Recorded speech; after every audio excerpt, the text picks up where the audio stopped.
Oh, we could use the time travel bit. No, I want to save that for the finale. Come on, there's got to be some joke in here. It's a fucking gold mine.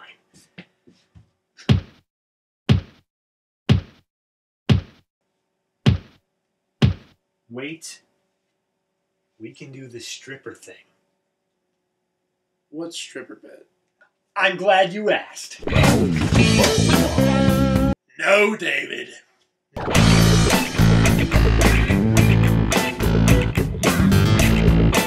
No. No? But I already did the belt thing. I don't give a fuck. You know what? No, screw you. This is funny. We're doing it. You know, I put pasties on and everything. I don't care, David. Come over here and sit down. Take off the pasties. Both of them.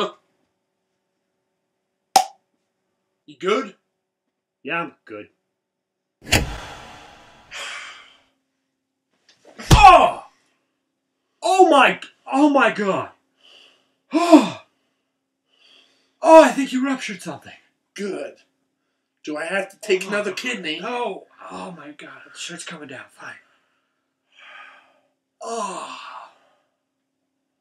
Oh, we watched a movie today. Naked After Midnight. Yeah. Though, on Netflix it's called After Midnight. No, actually, the reverse of that. On Netflix, it's called Naked After Midnight, but on the IMDb page, in the poster, on the title screen itself for the movie, in Netflix, it is After Midnight. The poster is. Mm-hmm. Well, the poster, the IMDb page, even in the movie itself, all say After Midnight. But Netflix, in its little search thing, is Naked After Midnight. So whatever. So we're going to use that title because we know you motherfuckers are going to click on it. How many people seem naked? How many people have seen the episode of a show called Sex Galaxy because it had sex in the title? All right. Or Succubus Hellbent? Or Schoolgirl Hitchhikers? We know the chief demographic we read. We watch the analytics, motherfuckers. All right. Let's get into the review. All right. I'm going to do plot. Just right off the bat. Because it's easy to a fault. There is a girl named Anne who is a stripper. And she gets killed. And we don't know who did it. So her sister, an investigative journalist, is trying to figure that out. Who killed her sister? But she... Things get weird. Yeah. At that point, it gets a bit complicated. Things get a little muddled. She looks through all these different people who had connection to ants, and eventually she goes to her job, the strip joint. Candy Cat? Candy Cat, yeah. Candy Cat was the name of the strip joint. And she decides to go undercover and get a job there as a stripper in order to find out more. Where are my pole dancers at? So she doesn't find out anything more. Meanwhile, more people are dying at the Candy Cat. Not very... Yeah. Very efficient if you have to keep killing him where you're always at. The cops are so stupid in this. Were there cops? Was there a single cop? I don't think so. Anyway, moving on from that, the next 30 to 40 minutes of the film is solely devoted to trying to implicate every cast member as being a possibility for killing Anne. It's like Clue. And the rest of the people. Except not fun. Finally... And it doesn't have Tim Curry. Finally, it's ending when it seems like, oh, it's definitely this guy. And then he ends up dead. And you find out that Constance, which is the name of Anne's sister who this story follows, Constance actually killed, like, everyone. I'm still not sure who killed Anne, though. She did. She killed Anne? Yeah. For ruining her own life? Yeah. Okay. So then her whole plan was she was going to go out and kill everyone who got her sister into such a horrible place in her life. As horrible as stripping. It turns out she also developed a split personality, which was named Annie. So, there's that. In the end, the owner of the Candy Cat ends up killing Constance and / Annie. She busted a cap on her ass. Because everyone's a tough guy until they meet her little friend. She said that twice. Yeah, and it wasn't fun either time. She wanted to insinuate. And then there was no... gun was she's... little Constance is lying dead on a pool table. Cut to black. Go to credits. There is nothing. There's no closure. Nothing that says, like... two other plot points. One, there is a guy who hangs out at the strip club all the time named Julian, who is just... If you've seen The Room, imagine Denny. He's Denny. He's Denny grown up. He's barely even grown up. See, I compared him to Crispin Glover. He does... He looks a little bit like Crispin Glover. Yeah, I can see it. Kind of acts that way. He's kind of got that creepy face. Even though he's not trying to be creepy. Well, no, I'm sorry, Crispin and whatnot, you're a little weird. But even then, at the same time, he was one of the guys who's played up to be the murderer. So it's okay that he's creepy. Yeah. It works. The other thing is Constance has another sister named and she... Julie? I thought it was Julie, but I wouldn't say it because I thought it was Julian and Julie. But no, I think it is Julie. But also, at the same time, they had a sister... Yeah. Okay. She has a lot of family members.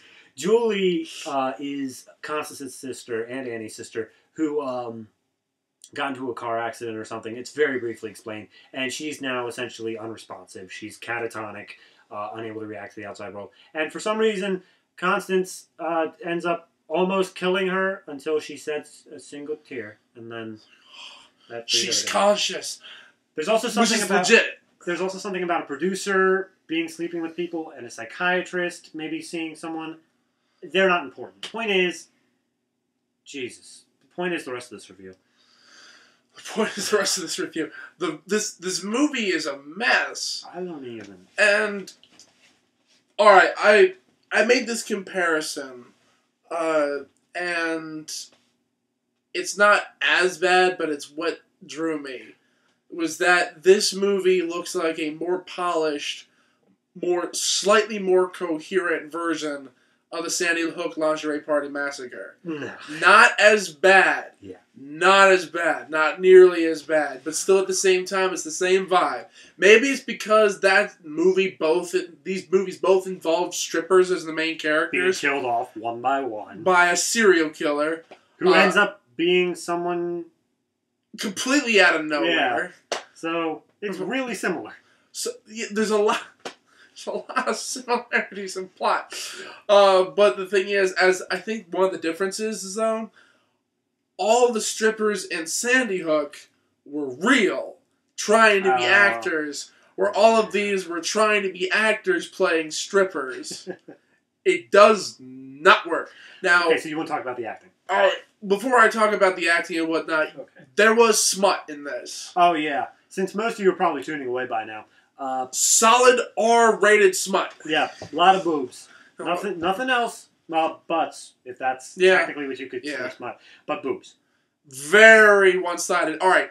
I want to say one thing about, and this is probably one of the reasons, because this was co-written, produced, and directed by Fred Olen Ray. I have no idea who that is. He is one of the few directors out of the obscure...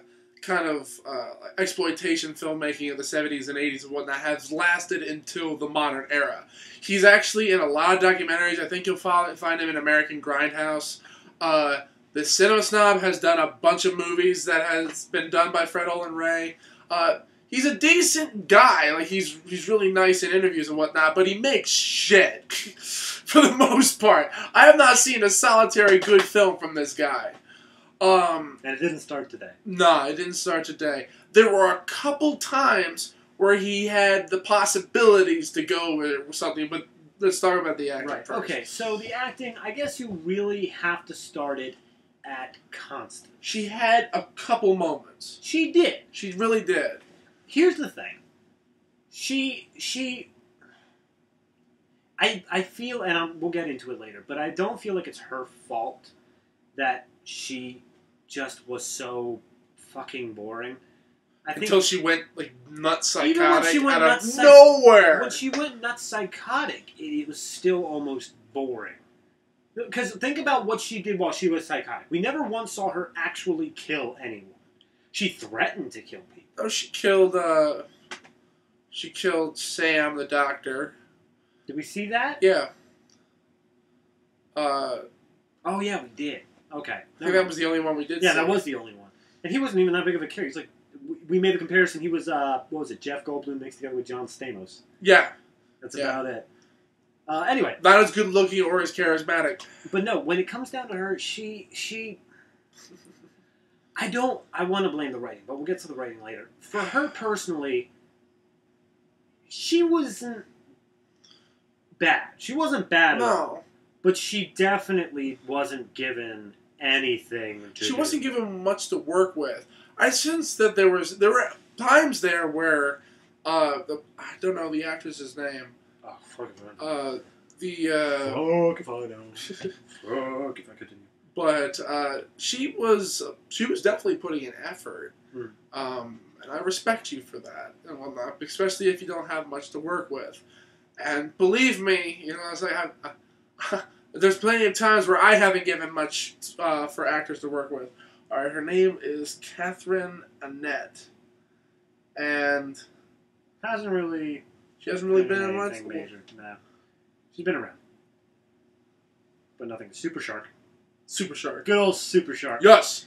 Anyway, but no, there was one point at the beginning when she is still in her news reporter phase. Yeah. And she has to actually report on her own sister's death.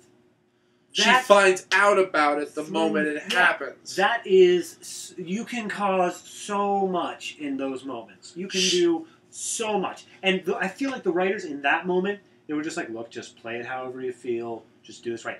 And it still didn't come across as good enough for me. You see, I could have... Alright. Two of the main problems that I found with this, and this is directly linked to the acting. One, I don't think Fred is a very good director. And it's not necessarily that all the elements are lacking in one way or another. It's that they're just executed wrong. And sure, this is a statement, you know, that's basically an opinion. But at the same time, the actors don't seem to know where to go with the material. Like, all right, take the opening scene, for instance, where she finds out that it's her sister. And you could have had such an intense scene just by, making the cuts of the movie a little bit quicker, and also bringing in the camera. Yeah. See, film language is all about the relationship of the subjects with the camera, not just what's placed in front of the camera, but also how the camera interacts with the subjects in front of the camera. It's called mise-en-scène. You don't have to go to film school for this shit. It's in books. But the thing is, though, one of the things that you could also have had with also the camera right up in your face. It's a really intense moment. So the fact of the matter is, though, it brings out a more intensity in the actress and her performance. It could have been completely focused on, you know, her trying to read this, and obviously she's not able to do it. She starts crying or something like that. And some people are going to say or think and whatnot. They'll say, oh, he said, oh, she's going to cry, that's sexist or something like that. One, stop getting so fucking offended. But two, at the same time, they'll know. I would fucking cry if I found out my sister just died. I think my biggest thing with that scene is that she knew I don't know, it's almost like a robot trying to attempt emotion. Because there's certain ways that you can, like, quiver your voice. You can do that. It's very, like, there are very set things you can do in order to portray that emotion. And she had the quivering voice, she had the stuttering, she, like, lost her place, she was emotionally shaken up. That got across, but it didn't go the extra mile. It didn't make me believe, like, she is actually feeling this. What I instead saw was she knows how she should be feeling in this. This is how I'm acting, how someone feels this. And to be honest, actually, I can't remember who said it. It's a wonderful quote, but it said, a lot of bad directing... Excuse me. A lot of bad directing can be covered up by good acting. So the thing is, though, if you had good actors. You didn't have horrible actors in this movie. No. They're not even the worst by any stretch There that we've seen. was only one actress who really stood out, Excuse me. that really stood out as absolutely just like, why are you here?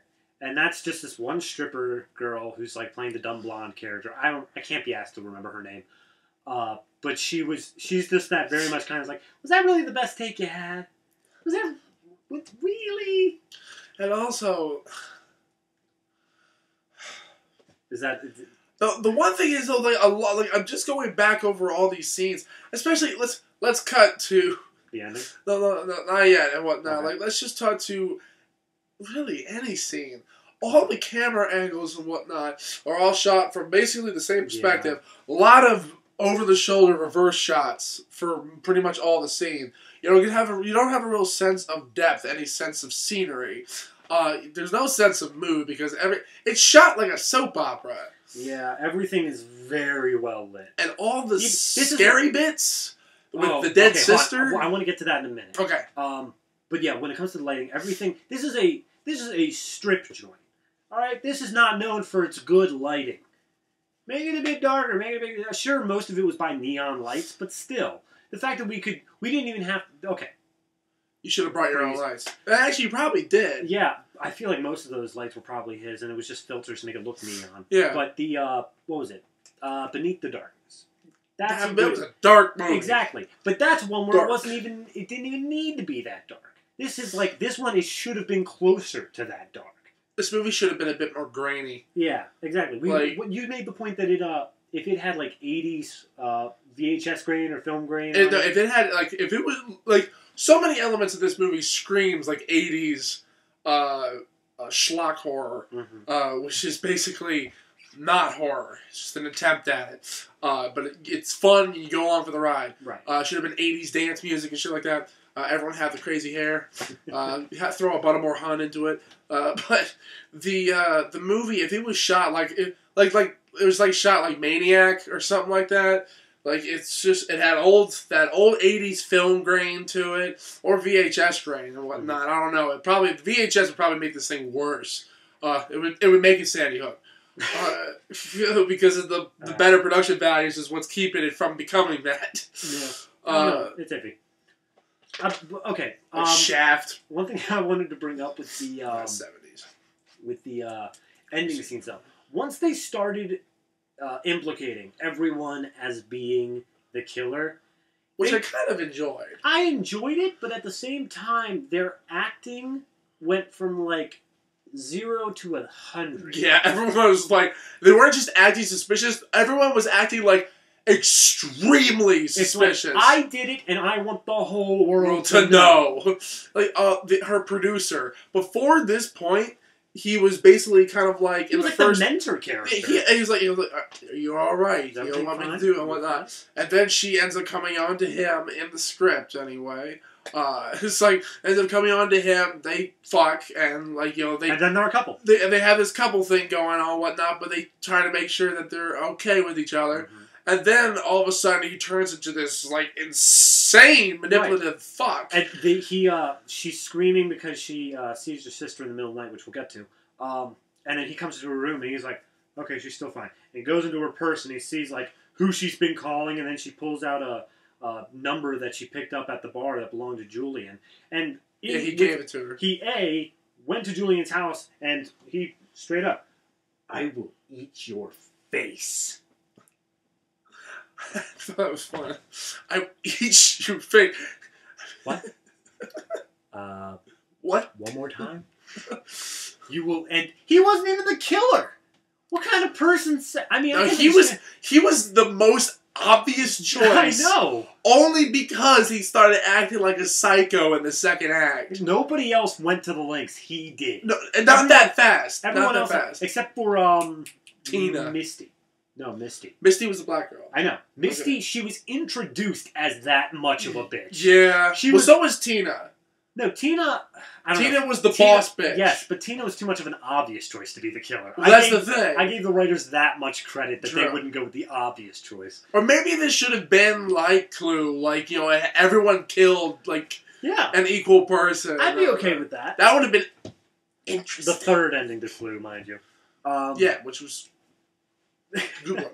Actually, they're all good. So, but no, he just went to 0 to 100 with that one guy. But then when it came time to call the therapist, he was like, "Listen, I don't know what you've been doing, and I don't know who you are. I will find you and I will kill you." And then he shows up at the strip joint, just in the middle of the day, and he's just like looking to kill someone. He just like walks up and be like, he's like, "Where's the blacksmith?" God damn it. Anyway, that's basically what he was. He's like, he walked up. He was looking for Constance, and he's like, "I don't know what you've been doing to her, but she's not happy here, and she needs to come over with me." Look, I understand. And then she pulls her piece on him. Yeah, you know, her little friend. That guy was bigger than she was. I understand the jealous boyfriend sort of stereotype. I get that in films. But Jesus H. Christ, man. This guy's less jealous boyfriend and, like... Ease off the gas. Yeah. Ease and then the off. fact that they just kill him. They don't even... he doesn't have a resolution at all. He dies off screen. He's just all dead. Right. Now, this is the bit that really, and I'm convinced of this, is that the time from, the middle of, basically the end of Act 2 to the beginning of Act 3, when everything goes batshit insane, to me, it feels like something is missing.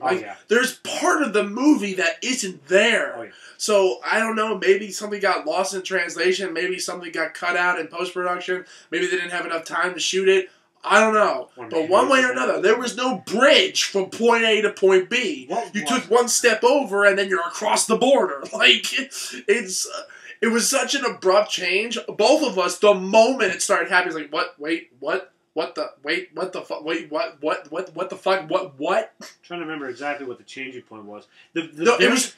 She was sitting in the room drinking wine with him and the couch, and he had the bullet in the middle of his head. That was the high point, right? And I'm trying to remember the low point. But not everybody was acting crazy at that point. Really? And whatnot. No, everybody was acting seedy as shit. Right. But then when Constance started acting crazy, that came the fuck out of nowhere. Exactly. I mean, I understand. It's a very good twist. Don't get me wrong. In any other situation, Shyamalan would be like it. The fact that the hero is actually the villain the whole time, it's been done before, mind you, but it's not done very often. It's a fun trope. And let's be honest here, split personality is a bit overused. It's easy. One of our most popular reviews is Wicked Stepbrother, 1313 Wicked Stepbrother, and that is split personality, and he didn't even know it. I completely forgot about that. You can't. It's one of our most popular videos. Go watch it. But no, it's strange to me that I like the idea of it so much. I like the idea of oh my god, she's killing all these people, and we were rooting for her the whole time. I like that concept. Tell us how it happened. I hate the way that it was done. And the other thing that we hate what was done, and this is we finally get to it, the way that they had her sister Annie reappearing throughout the entirety of the film. This is not a Tyler Durden shit going on here. I felt like that's what they were trying for almost. It looked like they were trying to combine like Fight Club and The Grudge. Yeah.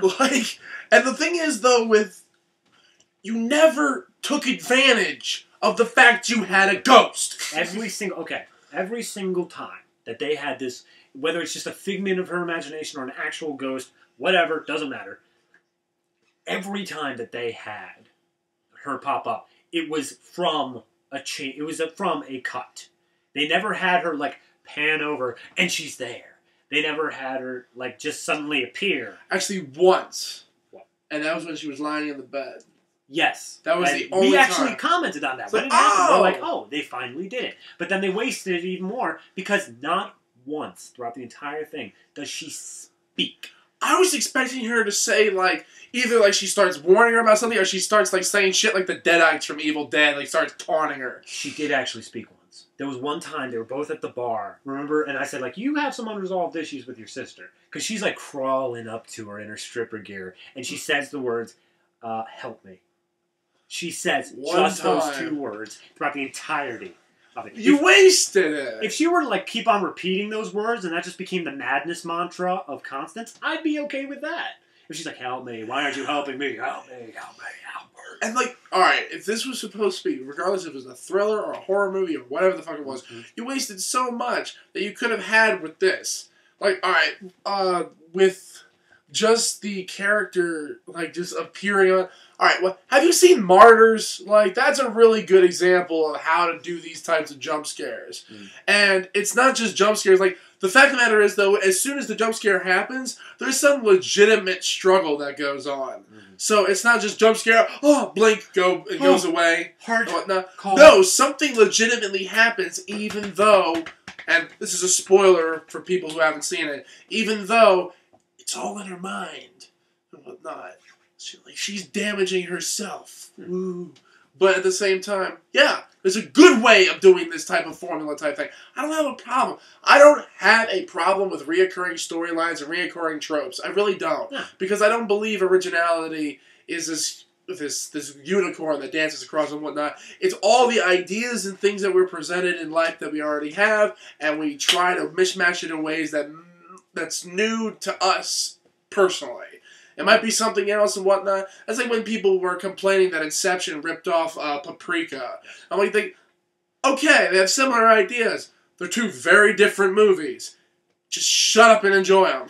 They're both good, right? You like them both, right? All right, then shut up. There's no problem. And that's why we're not claiming this film as being unoriginal. Like, no, that's not the problem we have with it. The problem we have with it the is execution. It takes the idea. So lame. It takes the idea and it just neuters it. Yeah. That's honestly the worst. And it's also a film like this. I mean, okay, everyone has their different stylistic choices. Blood. Yeah, a film like this, it needs to have a certain grit to it. But every edge is sanded, every corner polished. It's completely and utterly just. And it's SD video. It's not exactly. Great. Like if it was, I feel like not the quality of the film. Like, it would still not be a great film. But the just perception of it would be so much higher if it were shot on film. Oh, yeah. But also, at the same time, it would have been... You have to get closer. Yeah. Like, the movie was very detached. Like, alright, one of the things that... Let's take a really... What was it? The original Texas Chainsaw Massacre. Let's take a really good example. That movie... Half the shots were like up in the people's faces and shit like that. It's all about the terror. Human terror is more than just blood, gore, and all that kind of shit. The fact of the matter is, though, human terror is basically what is beyond our control and what we don't understand. John Carpenter explained it best. Now, again, we found this in the thriller section, but it had horror elements, so it's valid. Yeah. So the fact of the matter is, though, it was either, we were afraid of... the people out there beyond the light and in the darkness. We're afraid of the other. Or the second one is where evil lives is inside. We're actually afraid of what lives inside us. So the thing is, though, this movie misses any possible opportunity to exploit any of these ideas that it tries to present. And also, at the very end, either something is missing in the final cut. Maybe Netflix edited something in or out or whatnot. I've seen re-edits from Netflix. Yeah, I mean, it's possible. But I don't know and whatnot, so I'm not going to say one thing or another. It's impossible to verify. Yes. So, the one thing that I just want to bring up real quick, and it's barely even a point, is the very last moments of this film. Before they just smash cut to credits and say, here's people, do-do-do-do-do-do-do. They have Ricky, the bar owner, come in, shoot the girl, say, everyone's tough to she's my little friend. Kiss, bang, bang. And then she turns to Julian and says, like, you gotta be more careful. Maybe you shouldn't be hanging out in places like this all the time. Swear off strip clubs. I'll swear off strip clubs for life. All I want's a real relationship. And then they just say, oh, okay. Walk off screen, shot of dead body, and... Cut the black roll credits. I don't think that every film needs to have resolution to all plot points. No. But you need to just breathe for a second at the end. Like, even if it's a cliffhanger ending, even if, like, you're setting up for the next movie or something. Which that definitely was not it. No, definitely not. But even in those situations, they take a moment when, like, even when it's like dun dun dun dun dun dun dun dun dun, they take a second and they're just like, end credits and done. Exactly. But this one was just like dun dun dun dun dun dun, dun credits. You didn't have a moment to think in between everything that was happening. It was. I'm like, what? I'm like, oh, it's over. Okay. I don't know how to feel about this. Yeah. Alright, now there's plenty of parts of this. This is the last bit. Well, hold on. One thing I just really wanted to say. The reason I asked earlier on, at the very beginning, is who killed Anne? Who killed Annie? Like the original sister? Yeah. Was because the entirety of the theory that, I think it was you who killed your sister and you've been killing people all along, that's just Julian's ideas. We're never confirmed nor denied that any of that's actually true. No, she's just killed. She's killed, and we're just saying, like, yeah, no, Danny's right. Sorry, did I say Denny? I meant Julian. I actually didn't mean that. Anyway, continue on. You said one last thing. Sorry. No, I never thought that this would happen, and the fact of the matter is, though, like, as the people who have watched our ship before will obviously know, is that I like to think that I'm a refined smutster. So basically, it's like I have some basic levels of ethics, but of course, I'm still a sleazebag. So the fact of the matter is, though, the strip teases that are in the very beginning of this movie, in the first two parts of this movie, I'm not going to comment on them one way or another or whatnot. It's not my place to say something. But the thing is, though, there's only like 4 strippers. Yeah. I'm just saying, not even on like legit continuity's sake, even like on a Tuesday afternoon, there's more than 4 strippers working at a club at a time. I've only been there. I haven't been to a strip club in like over like 5, 6 years. So Matt, what are your final thoughts on this topic? No, I'm just. The funny thing is, though, it got boring. I got tired of it. I'm like, yeah. All right, we get it. There's nudity in the movie. Can you give us plot? That was the worst part about it. Like, yeah. When we were going through, what was it, Schoolgirl Hitchhikers? When we were going through that, we're like, who's going to get it next? Dope-a-dope-a-dope. We were total because we were prepared. We knew. Yeah. After like the first 20 minutes, like not even the first 20 minutes, like the first like 10 minutes. Yeah. Like this is gonna be a porn. Yeah. Like, this is gonna be a software porn. Like this movie is not. We did not think. Like we knew that she was a dancer and all that kind of stuff. All right, but we thought that it was gonna be a legit investigation, not necessarily only focused in this one location. When it came to be that the boobs came out for the first time, I'm like, oh, hey, boobs. This is great. Yeah. And then as it continued over and over and over. And repeating with the same dancers, too. It's like, all right, we got it. Didn't ever show more plot to, like, hold it together. It's like, look, we get it. You're trying to keep us interested. But we've seen them. Either do something new or move on with the story. Talk something. Anything. Do something. You can even show boobs while furthering the plot. Yeah, I don't care. Just do something. I don't care. Anyway, final thoughts. Alright, my final thoughts are... oh boy. Well, I mean, the fact of the matter is, though, this movie... It isn't something special. It isn't something completely horrific. It's not going to be a movie that I necessarily remember a whole hell of a lot unless someone brings it up and I'm like, oh, okay, I know what movie. Oh, yes. But no one's going to bring up this movie in conversation with me. No one's going like, hey, man, you see that movie? I'm like, ha, ha, ha, yes, I did. Let's go cry together. We have very different conversations. No, overall, like, there are a couple points of the movie that I'm like, okay, all right, you got something. Okay, you lost it. All right, never. Sorry, guys. Keep moving on. But overall, there's not much to say about the movie. Right. It's just kind of, it's a basic bitch. Okay. So it's just basic. Fred, congratulations, you made a basic movie. This is a template. This is the bare bones structure thing that you add on to. So, I'm just saying. For me personally, Okay, I've already said it. I've already said it. It's the fact that it's neutered. It's the fact that they might have had stuff. Depends, like, what the original idea was and how watered down it got and how many changes were made. That's not the point, though. The finished product that we saw, though, it had these ideas and these things that it wanted to run with. And then it just either didn't take them as far as they could go, or it took them in a different direction that was nowhere near as interesting as where it could have been. For instance, we said that, like, Coherent. the killer should have been that one dude. Like the producer. Because out of everyone, he had the least reason to do it. Like the least obvious reason. And if they could have explained a reason for him to do it, then fine. That would have been great. That would have been amazing. But no, they made it a split personality of the sister. That...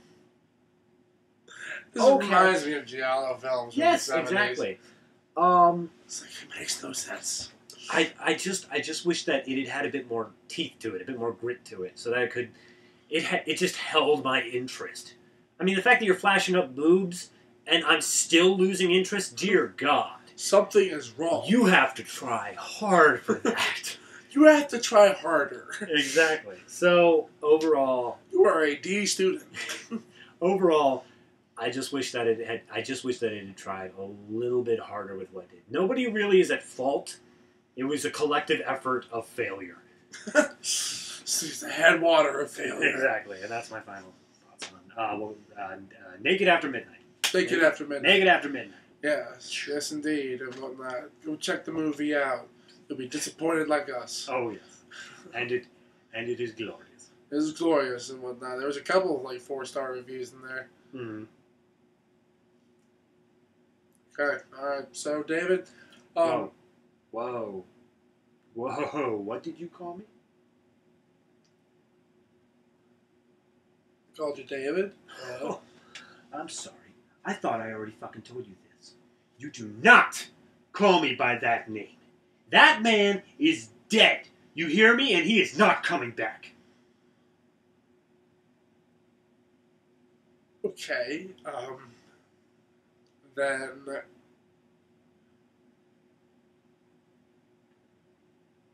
Who are you? I'm Batman. My feet still in the shot? Yeah. Shit.